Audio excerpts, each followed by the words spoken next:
আগরতলার প্রাণকেন্দ্র ওরিয়েন্ট চৌমুহনীতে প্রকাশ্য দিবালোকে এক ব্যক্তির ওপর প্রাণঘাতী হামলার ঘটনাকে কেন্দ্র করে তীব্র চাঞ্চল্য ছড়ালো। এই ঘটনায় শহরের নিরাপত্তা নিয়ে কিন্তু ফের একবার প্রশ্ন উঠে গেছে যে প্রকাশ্য দিবালোকে এইভাবে এক ব্যক্তিকে প্রকাশ্য রাস্তার মাঝে সবার সামনে যেভাবে তার উপর প্রাণঘাতী হামলা চালানো হলো, সেই ঘটনাকে ঘিরে কিন্তু গোটা রাজ্য জুড়ে চাঞ্চল্য ছড়িয়েছে, রাজধানীর বুকে চাঞ্চল্য ছড়িয়েছে। প্রশ্ন উঠছে যে প্রকাশ্য দিবালোকে এইভাবে একজন মানুষের ওপর প্রাণঘাতী হামলা চালানো হলো, শহরের নিরাপত্তা তাহলে কোথায়?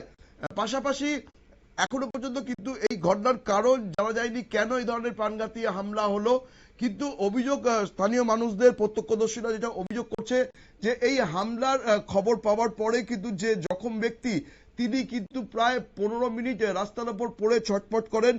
আইনি জটিলতার কারণে কেউ তাকে বাঁচানোর চেষ্টা করেনি। অন্যদিকে পশ্চিম থানার পুলিশ তারাও কিন্তু ঘটনাস্থলে আসতে প্রায় 15 মিনিট সময় লাগিয়ে দেয়। এর ফলে প্রশ্ন উঠছে যে এত কাছের একটা জায়গায় এই ধরনের ঘটনা ঘটার খবর পেয়েও তারা দ্রুত কেন ঘটনাস্থলে গিয়ে জখম ব্যক্তিকে উদ্ধার করে তাকে হাসপাতালে পাঠাননি। এই ঘটনা যদি কাছাকাছি স্থানের ক্ষেত্রে হয়, তাহলে যদি দূরবর্তী স্থানে এই ধরনের ঘটনা ঘটে, তাহলে পশ্চিম থানার পুলিশ সেখানে পৌঁছতে কতটা সময় লাগাবে? অপরাধ হয়ে যাবার বহুক্ষণ বাদে পুলিশের ঘটনাস্থলে পৌঁছানোর যে অভিযোগ ছিল, আজ উন্নত প্রযুক্তির যুগে এত সুযোগ সুবিধা থাকা সত্ত্বেও পুলিশ সেই একই ঘটনা ঘটছে বলেও কিন্তু অভিযোগ উঠছে। প্রকাশ্য দিবালোকে এই ধরনের ঘটনা ঘটায় এবং যেভাবে ওই জখম ব্যক্তি রাস্তায় শুয়ে কাতর যন্ত্রণায় তিনি প্রার্থনা করছেন তাকে হাসপাতালে নিয়ে যান, তাকে বাঁচাতে সেইভাবে কোনো লোককে দেখা যায়নি, কারণ আইনি জটিলতা হবে বলেই তারা ভয় দিতে পারেননি। কিন্তু প্রশাসনিক আধিকারিক, পুলিশ এবং দমকলের যারা আধিকারিক, তারা কিন্তু ঘটনাস্থলে প্রায় 15 মিনিট দেরিতে পৌঁছে বলেই অভিযোগ উঠছে। এর ফলে কিন্তু একটা নিদারুণ এবং অমানবিক ঘটনার সাক্ষী হলো আগরতলাবাসী। শহরের প্রাণকেন্দ্রে এই ধরনের ঘটনায় পুলিশের ভূমিকা নিয়ে কিন্তু একাধিক অভিযোগ উঠছে। নতুন করে প্রশ্ন উঠছে যে আদৌ রাজ্যের মানুষের নিরাপত্তা দিতে পুলিশ ঠিক সক্ষম কিনা, সেই প্রশ্ন কিন্তু উঠছে। রাজধানীর মানুষের নিরাপত্তা নিয়ে কিন্তু উদ্বেগ জানাচ্ছেন স্থানীয় মানুষরা। কি বলছেন প্রত্যক্ষদর্শীরা, আমরা শুনে নেব তাদের বক্তব্য। ঘটনা হয়েছে, আমি ওই রাস্তার উপরে আমার লেবু শরবতের দোকান, ওইখান থেকে আমি দেখতেছি যে তাও দিয়া উনিকে দৌড়ানি দিছে। আয়া সেটা হাইতে হাইতে দিয়ে উনি মানে 2-3টা কুপ দিয়ে ফালাই দিছে। এতটুকু এর মধ্যে সবাই আয়া জড়ো হয়েছে বা আয়া দাউড়া ছুটাইছে। ঘটনাটা হয়েছে মানে প্রায় 15-20 মিনিটের মধ্যে হয়েছে, কিন্তু ওখানে একটু সময় নিছে। পুলিশ আইতেছে না, পুলিশ আইব, খবর দেওয়া হয়েছে, পুলিশ আইব। কোন জায়গা এটা?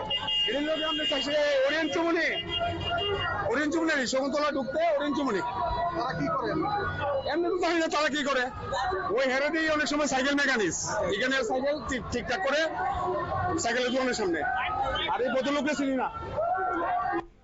আমরা শুনে এলাম প্রত্যক্ষদর্শীদের অভিযোগ। তারা জানায় যে পুলিশ অনেকক্ষণ বাদে আসে এবং প্রকাশ্য রাস্তায় প্রায় 2-3 বার ওই ব্যক্তিকে কুপিয়েছে অভিযুক্ত। ঠিক কি কারণে এই ঘটনা ঘটেছে সেটা এখনো পর্যন্ত জানা যায়নি। পুলিশ এই বিষয় নিয়ে তদন্ত করছে, কিন্তু পুলিশের ভূমিকা নিয়ে প্রশ্ন উঠছে। প্রথম বিষয় হচ্ছে যে প্রকাশ্য রাস্তায় দিনের বেলায় এইভাবে একজন মানুষ আক্রমণ করলো, যদি এই ধরনের ঘটনায় ঘটতে থাকে তাহলে সাধারণ মানুষের নিরাপত্তা কোথায়? পাশাপাশি পশ্চিম থানা থেকে ওরিয়েন্ট চৌমুহনীর দূরত্ব একদম খুব কাছাকাছি হলো, পুলিশ 15 মিনিট সময় ধরে এবং অগ্নি নির্বাপক দপ্তরের মানুষ তারা 15 মিনিট সময় ধরে কি করছিল, ফলে দূরবর্তী স্থানে যদি এই ধরনের ঘটনা ঘটে তাহলে তাদের প্রতিক্রিয়া পেতে কত সময় লাগবে? আদৌ মানুষ সেখানে জখম অবস্থায় পড়ে মৃত্যু মুখে পতিত হবে কিনা, সেই নিয়েও কিন্তু প্রশ্ন উঠছে এবং পুলিশের এই ভূমিকা নিয়ে কিন্তু ক্ষুব্ধ স্থানীয় বাসিন্দারা। নজর রাখবো পরবর্তী সংবাদের দিকে, তার আগে নিয়ে নেব ছোট্ট বিজ্ঞাপন বিরতি।